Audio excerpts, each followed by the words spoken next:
Australian snakes have a fierce reputation. We're known to have some of the largest, some of the fastest, and some of the most venomous snakes in the world. But have you ever stopped and wondered just which snake holds each title?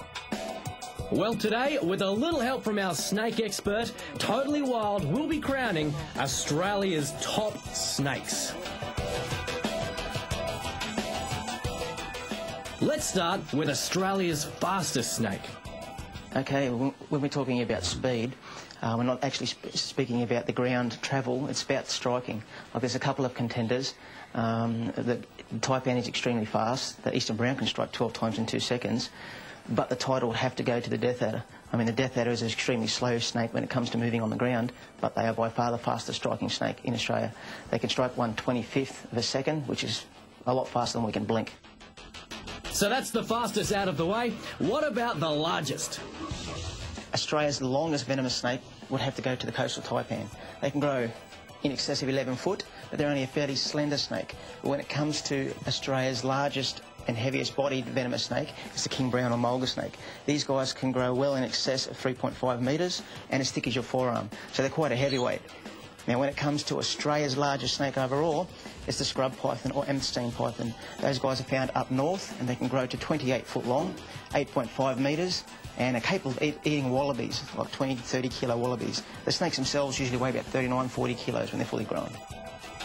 It is widely known that Australia is home to the top 10 most venomous snakes in the world.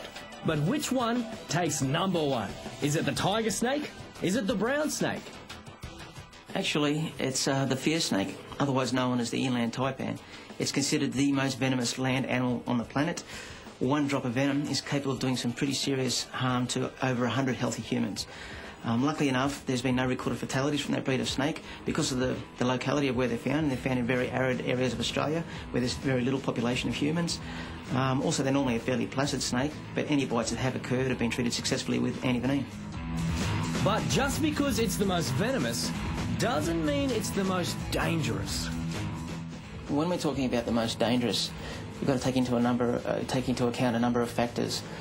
Some of them being the fang length, the toxicity of their venom, their attitude, whether they're grumpy or not, also their venom yield. For example, you look at the coastal taipan, and when you speak to snake handlers like myself, we probably consider them to be the most to worry about because of the fact they are fairly intelligent. They also have very long fangs compared to other Australian snakes, and they are number 3 when it comes to venom strength in the world.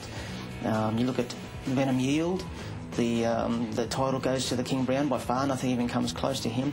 He's capable of giving you up to 1,350 milligrams of venom in a bite.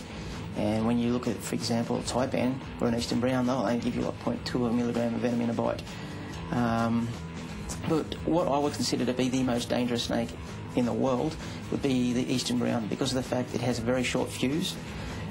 It's the second most toxic snake in the world, and it's found all the way up and down the east coast of Australia, including very heavily populated areas. So, eastern brown.